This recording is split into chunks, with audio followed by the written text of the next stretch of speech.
Salam, selamat siang Bapak, selamat siang buat kita semua. Pada saat ini saya akan membahas hasil review keempat saya.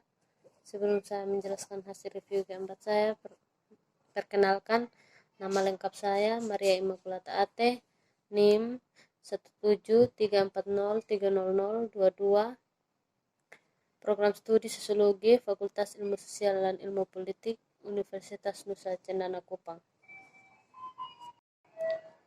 Buku review ketiga saya dengan judul Regional Tata Kelola dan Pembuatan Kebijakan di Amerika Selatan. Di Amerika Selatan, serial ini berusaha melampaui fokus tradisional pada keutamaan perjanjian perdagangan intraregional dan antarregional, ekonomi liberal, kebijakan, dan agenda keamanan yang sempit di Amerika Latin. Sebaliknya, kesepakatan judul dengan berbagai topik yang berkaitan dengan kerjasama internasional, global, dan pemerintahan daerah, pembangunan berkelanjutan dan lingkungan kerjasama, pengungsian internal dan inklusi sosial dan konteks agenda pembangunan pasca 2015 serta dampaknya bagi kebijakan publik di seluruh wilayah. Selain itu, serial ini pada prinsipnya berfokus tentang dinamika kerjasama internasional baru, seperti Selatan-Selatan dan kerjasama segitiga, berbagai pengetahuan sebagai praktik saat ini, dan peran sektor swasta dalam membiayai kerjasama internasional dan pembangunan di Amerika Latin. Poin yang pertama, pendahuluan. Pemerintah daerah di Amerika Selatan pada tanggal 23 Mei 2008, Presiden dari semua 12 orang Amerika Selatan yang merdeka negara-negara menandatangani perjanjian konstitutif dari organisasi yang baru dibuat, UNASUR. Persatuan Selatan Bangsa Amerika dimaksudkan untuk memperkuat dialog politik antara negara anggota untuk menjaminkan ruang untuk kesepakatan untuk memperkuat integrasi Amerika Selatan, UNASUR 2008. Pada KTT Presiden ketiga di ibu kota Brasilia, yang saat itu menjabat sebagai presiden dari negara-negara Amerika Selatan, setuju untuk membangun Amerika Selatan identitas dan kewarganegaraan UNASUR 2008 dan memperkuat bersama kebijakan daerah di luar dimensi ekonomi dan politik.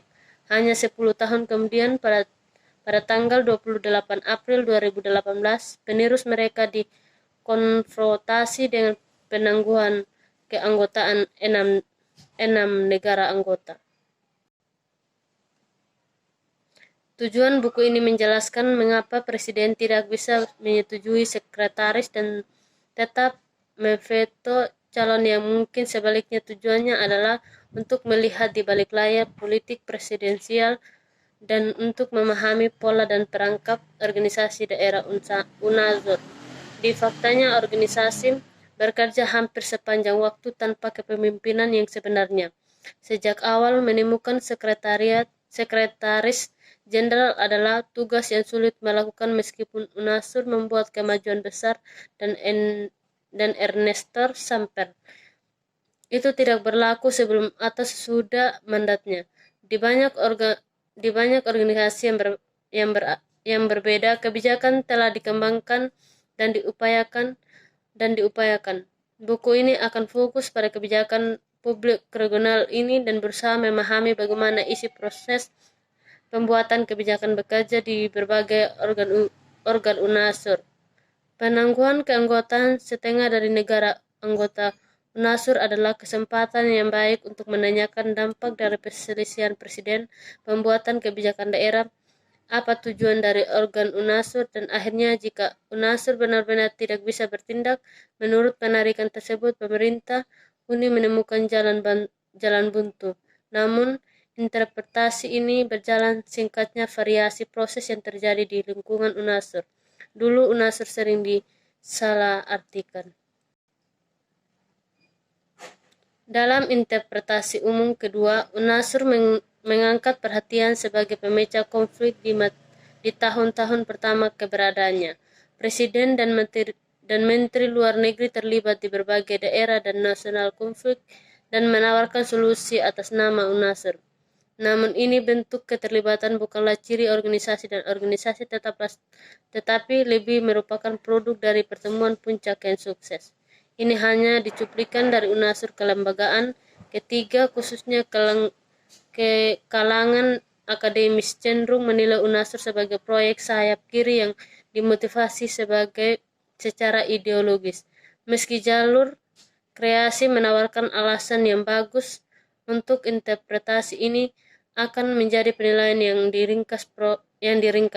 Proyek ini telah direncanakan selama lebih dari tiga dekade sebelum apa yang disebut belokan ke kiri diperoleh Amerika Selatan. Presiden liberal, konservatif, dan kiri berkontribusi pada perkembangan UNASUR. Kebijakan publik di daerah teori integrasi studi tentang wilayah bukanlah hal yang baru dalam penelitian akademis modern. Faktanya itu adalah suatu integrasi regional itu sendiri. Amerika Latin khususnya memiliki waktu yang lama tradisi kerjasama regional sebelum proses integrasi Eropa dimulai pada tahun 1990-an dan mulai mempengaruhi pendapatan ilmiah.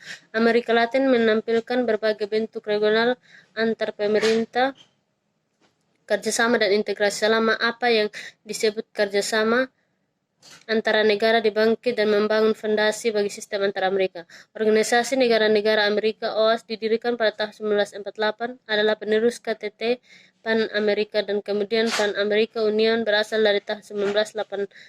Meskipun demikian, tradisi awal dalam interregional kerjasama di Amerika, proses integrasi yang relatif padat di Eropa sangat menentukan untuk pengembangan bidang ilmiah studi integrasi regional.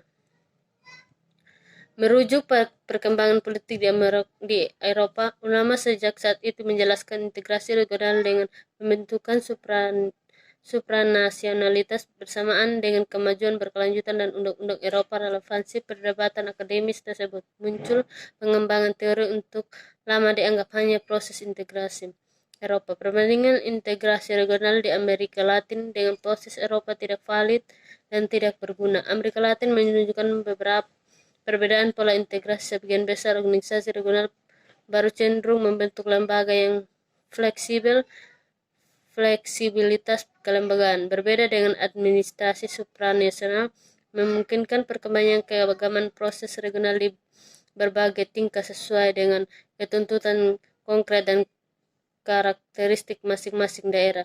Dengan kata lain, kelembagaan fleksibilitas memfasilitasi proses regional independen.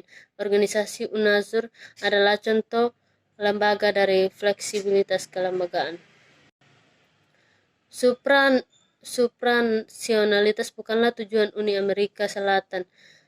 Sebagian gantinya fasilitas beberapa kebijakan publik daerah. UNASUR singkatnya saat keberadaannya ditampilkan catatan bagus dalam penyediaan masyarakat daerah kebijakan ke wilayah Amerika Selatan. Kinerja ini menentang asumsi tradisional bahwa lembaga supranasional merupakan kondisi yang diperlukan untuk integrasi regional. Munculnya kebijakan publik daerah terhubung langsung ke desain kelembagaan.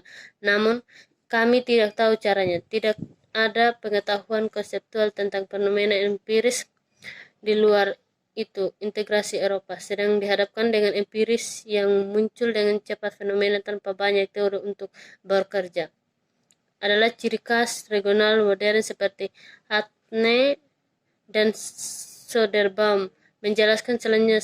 Selanjutnya akan mengulas, mendiskusikan, dan menggabungkan konsep dan teori studi integrasi regional tradisional serta pendekatan yang lebih baru untuk regionalisme dengan menggabungkan pendekatan yang berbeda, menerapkan apa itu yang disebut dengan penelitian elektrik.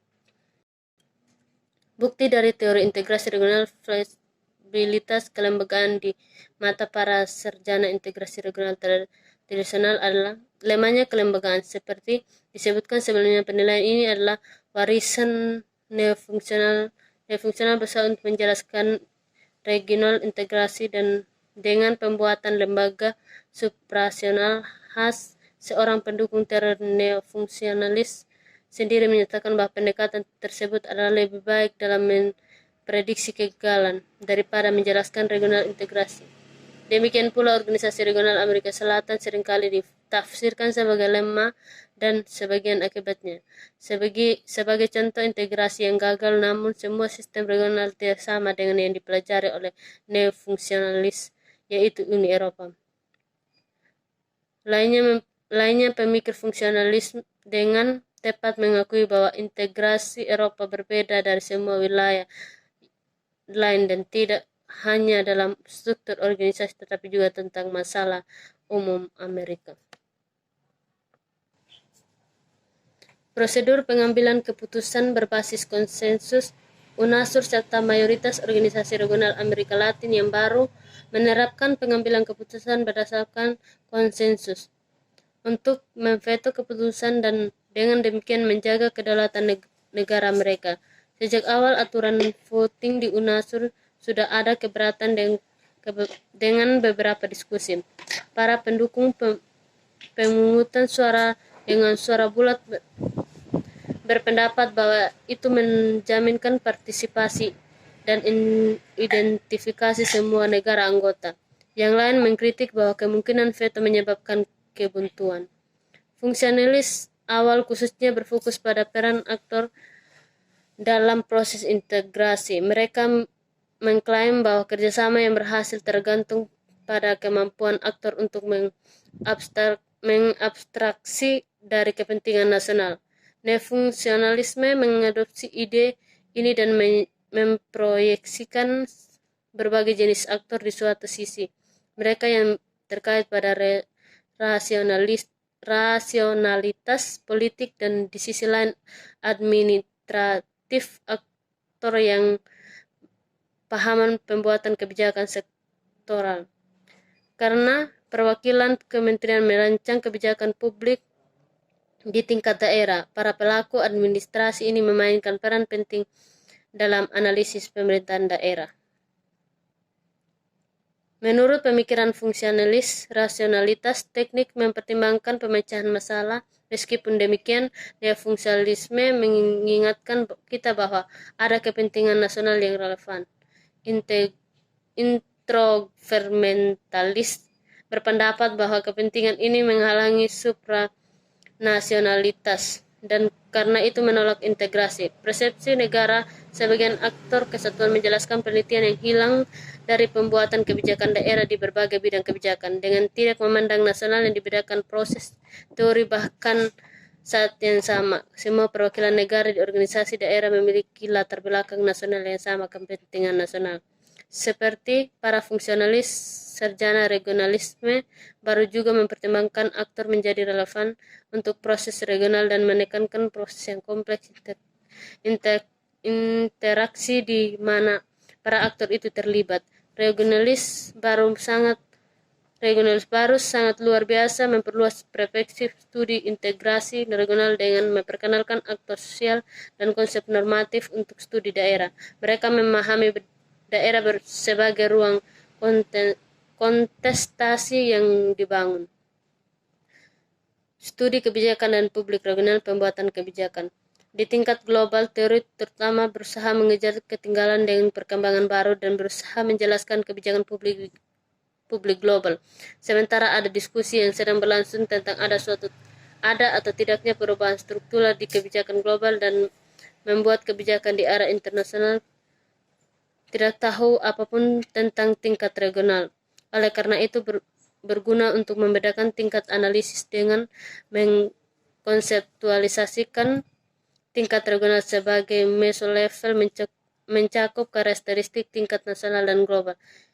Ini penting untuk memperhatikan bahwa wilayah tidak sama dengan tingkat regional. Itu regional menggambarkan ruang aksi yang dibangun secara sosial seperti yang